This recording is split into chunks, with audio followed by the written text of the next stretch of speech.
पिछली बार किसकी वोट दी? कौन? ना बता दो, दे दे नाम, कोई बात ना। हाँ, हम पूछ रहे हैं भाई जब तो वही जो लग रहे हो वो हाथ ये नहीं 20,000 वोट में 2,000 रुपये लग गया। 2,000 नीचे हो जाए, 2,000 कम हो जाए बढ़ते। जो बीजेपी के एजेंट है जिन्हें अगली किस्त इस बात में मिलेगी अब तुम कितना काम कर रहे हो। और तिजारा में एक इंडिपेंडेंट कैंडिडेट ने हमारे जो फजल भाई थे उन्होंने इलेक्शन खड़ा होकर के वोट काट करके वहाँ तुर्र मियाँ की सीट हरवाई थी।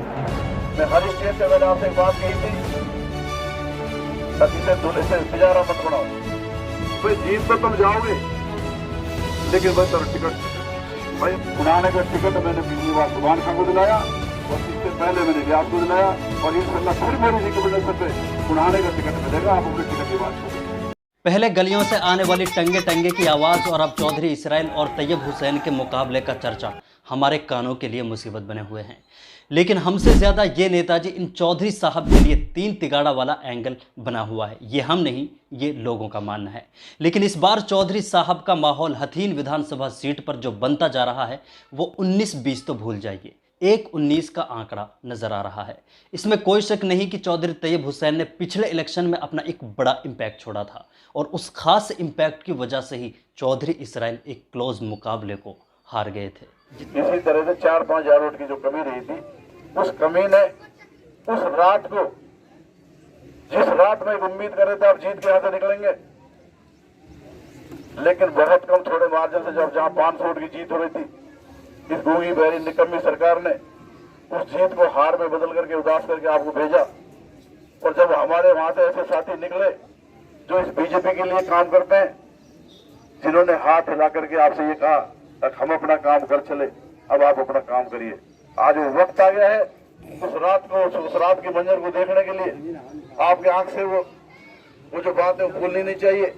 जिस वक्त आप वहां से हम उदास हो गए थे और मैंने एक प्रण लिया था 5 साल का मैं इंतजार करूंगा लेकिन यहाँ खून खराबा नहीं करवाऊंगा, जिसके रिजल्ट में काफ़ी बवाल भी हुआ। और 2019 के इस हथीन विधानसभा सीट से भारतीय जनता पार्टी के परवीन डागर काफ़ी नज़दीक और कम मार्जिन से जीते थे।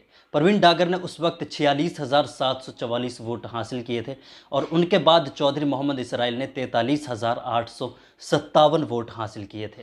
कुछ लोगों का मानना है कि ये आंकड़ा रिजल्ट के वक्त सिर्फ सैकड़ों वोटों का था, लेकिन बाद में इसे बढ़ा दिया गया और ये चौधरी इसराइल का क्लोज मामला ही इस बार चौधरी तैयब हुसैन के लिए शायद सरदर्द बनता जा रहा है। हालांकि चौधरी तैयब हुसैन भी इस मुकाबले में बहुत ज़्यादा पीछे नहीं थे, उन्होंने 35,000 वोट हासिल किए थे। लेकिन इस बार लोगों का मानना है कि ये कांग्रेस सीट के लिए नुकसान देने वाले कैंडिडेट हैं और ऐसा इसलिए कहा जा रहा है कि पिछले 2 मुकाबलों में हथीन विधानसभा सीट से कांग्रेस के कैंडिडेट चौधरी इसराइल की जीत के बीच अगर कोई खड़ा रहा तो वो चौधरी तैयब हुसैन थे। और इस बार जो लोगों के बीच एक ये बात मशहूर हुई कि वो ना जीतते हैं और ना जीतने देते हैं, ये चौधरी इसराइल के लिए जैकपॉट का काम करने वाली है। और ये बात इन 5 सालों में हथीन विधानसभा सीट पर काफ़ी मशहूर रही और अब शायद चौधरी इसराइल के लिए ये इम्पैक्टफुल होने वाली है। और इस बार ये माहौल बदल चुका है क्योंकि चौधरी इसराइल और चौधरी तैयब हुसैन के बीच के जो वोट 2 तरफ डिवाइड होते थे, अब चौधरी इसराइल की तरफ ये पलड़ा तकरीबन 70% झुक चुका है। 3-4 गांवों के सर्वे के बाद ये बात कन्फर्मेशन के साथ सामने आ चुकी है कि इन गांवों के लोग जो पिछले 2 मुकाबलों में चौधरी तैयब हुसैन के साथ थे वो अब चौधरी इसराइल के पक्ष में जा चुके हैं। बीते दिन हथीन तहसील के एक बड़े गांव मालूका में चौधरी इसराइल का एक और समर्थन कार्यक्रम था जिसमें सैकड़ों लोगों ने अपना समर्थन चौधरी इसराइल को दिया। पिछले 2 समर्थन अभी तक चौधरी इसराइल को इस गांव से दिए गए हैं और इन दोनों समर्थनों की एक खास बात यह थी कि इन समर्थनों में चौधरी इसराइल का समर्थन देने वाले तकरीबन हज़ारों लोग पिछले इलेक्शन में दूसरी पार्टियों के साथ जुड़े रहे और ज़्यादातर लोग बसपा के साथ जुड़े हुए थे क्योंकि पिछली बार चौधरी तैयब हुसैन बसपा पार्टी के उम्मीदवार थे, लेकिन इस बार बसपा और इनेलो में गठबंधन की वजह से इनके पास इनेलो पार्टी का टिकट है। मेवात इलाके के जो वोट 2 तरफ तकरीबन आधे आधे बढ़ते थे वो तकरीबन 80% चौधरी इसराइल के पक्ष में जाते हुए नज़र आ रहे हैं और इसके अलावा जो जाटव और हिंदू समुदाय के वोट पिछले इलेक्शन में बीजेपी के पक्ष में थे, उनमें से इस बार एक बड़ा हिस्सा चौधरी इसराइल का होने वाला है, क्योंकि इस बार बहुत से जाट और जाटव समुदाय के लोग कांग्रेस के पक्ष में जा चुके हैं। 30,000 वोट में 2,000 तो मैं कहता नहीं, 2,000 नीचे हो जाए, 2,000 कम हो जाए, बढ़ जाए, लेकिन लगभग 30,000 वोट से अगर वहां से मैं आपके बीच में लेके नहीं आऊं तो आज बामनी खेड़ा जैसा ग्राम जिसमें 7,500 वोट है और जिसमें अगर 2,000 वोट आपके ना आए, लगभग 25 ग्राम तो हिंदू समाज के 1,000 वोट से ऊपर देके आपको भेजेंगे। मैंने इतनी मेहनत वहां करी हुई है, चाहे हमारे राव तेजपाल हो चांदपुर गांव के, चाहे बामनी खेड़ा के हमारे भाई पूरन लाल जी सरपंच हो, चाहे हमारा समझ समाज ये हो, चाहे हुकम सिंह बांगरा हो, या हमारे कितने साथी ऐसे सरपंच हैं चातर छटा में हो, हमारे वीर सरपंच साहब वातर छटा में बने हुए, हमारे पदम सरपंच वहाँ जैंदापुर में बने हुए, हमारे कितने साथी, कल सड़ा में हमारा सरपंच जो धर्मेंद्र बना हुआ है। अभी मैं 18 तारीख को सारे हिंदू समाज की मीटिंग बुला रहा हूँ और 1 तारीख को हिंदू समाज का कार्यकर्ता सम्मेलन करूंगा ताकि आप यकीन कर सके। और चौधरी साहब के मुताबिक इस बार ये 30,000 वोट हिंदू समुदाय से हासिल कर सकते हैं। अगर ये आंकड़ा इतना ज़्यादा भी ना हो तो जो मेवात इलाके के गांव में उनका प्रभाव बढ़ता जा रहा है वो इससे थोड़ा बहुत कम भी हुआ तो भी चौधरी इसराइल इस मुकाबले में काफ़ी आगे रहने वाले हैं। इस गूंगी बहरी निकम्मी सरकार ने उस जीत को हार में बदल करके उदास करके आपको भेजा और जब हमारे वहां से ऐसे साथी निकले जो इस बीजेपी के लिए काम करते हैं, जिन्होंने हाथ हिला करके आपसे ये कहा तक हम अपना काम कर चले, अब आप अपना काम करिए। और वो जो आदमी जो आपको बका रहे हैं, जो आदमी आपको बहकाना चाहते हैं, जो बीजेपी के एजेंट हैं, जिन्हें अगली किस्त इस बात में मिलेगी अब तुम कितना काम कर रहे हो, जो किस्त वहां बीजेपी से किस्त लेकर के कहीं न कहीं देखना, कहीं मुंह में लड्डू, बीजेपी का सांसद हमारे चौधरी अपने जो कृष्णपाल गुर्जर जी हैं, कहीं न कहीं उनके मुंह में लड्डू खिलाते हुए कहीं न कहीं आपको देखेंगे, आप फोटो वायरल और आप देख सकते हैं। अब इस बात में कितनी सच्चाई है ये मुझे नहीं पता, बाकी इस बारे में आप क्या सोचते हैं कमेंट बॉक्स में ज़रूर बता दें।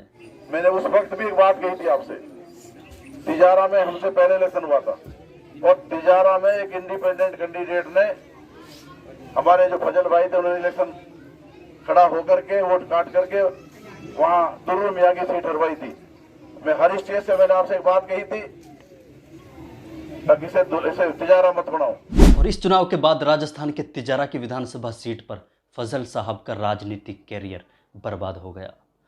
लेकिन चौधरी साहब के खिलाफ पिछले तकरीबन 1 साल से जब से विधानसभा चुनाव की चर्चा होने लगी है, तब से इस बात का भी जिक्र था कि इस बार कांग्रेस पार्टी चौधरी इसराइल का टिकट काट सकती है और किसी दूसरे उम्मीदवार को अपना कैंडिडेट बना सकती है। लेकिन चौधरी इसराइल बार बार अपने तकरीबन हर कार्यक्रम में ये साफ कर चुके हैं कि कांग्रेस से उनका टिकट हरगिज़ नहीं कटने वाला और एक बड़ा दावा ये कर चुके हैं कि वो टिकट मांगने वालों में नहीं बल्कि टिकट बांटने वालों में होंगे। एक बात और बता देना चाहता हूँ आपको, कितने सारे साथी या सारे गांवों से बैठे हैं, अभी कांग्रेस पार्टी में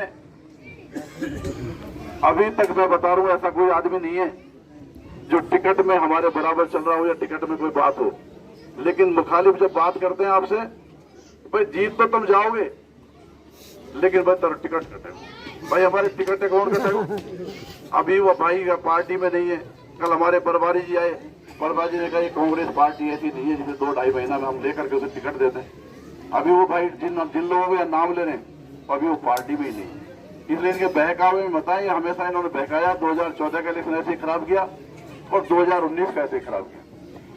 टिकट भी आपके हाथ में।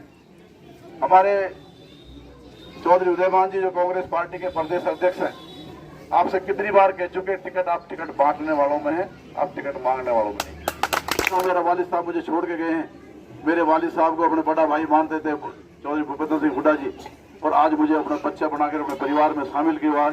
तो मैंने आपको यकीन दिलाता हूँ, अभी टिकट की बात मत छोड़ो। टिकट तो मैंने हमेशा, मैं बड़ा खुल के कह रहा हूँ कि मैं इस धरती पे हूँ, मेरी अपनी धरती है ना, मैं इस बात को कह सकता हूँ गर्व के साथ। उड़ाने का टिकट मैंने पिछली बार सुभान खान को दिलाया और इससे पहले मैंने इलियास को दिलाया और इंशाल्लाह फिर मेरी रिकमेंडेशन पे उड़ाने का टिकट मिलेगा। आप अपने टिकट की बात छोड़ें। और इसमें कोई शक नहीं है कि मरहूम चौधरी जलेब खान के बाद से लेकर अब तक इस खानदान का ताल्लुक हुड्डा परिवार से काफ़ी नज़दीक रहा है। पिछली बार कस की वोट दी? कदू जब तो खेरवा के पहले कहा वो तो गई मई कस की दी? कस की दी वैसे?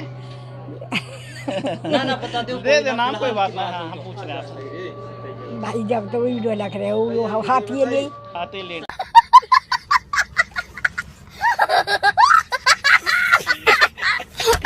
हालांकि ये बात इस बार तकरीबन साफ होती हुई नजर आ रही है कि हथीन विधानसभा से ये मुकाबला फिलहाल एक तरफा जाता हुआ नजर आ रहा है। लेकिन आप इसके बारे में क्या सोचते हैं, कमेंट बॉक्स में ज़रूर बताएं।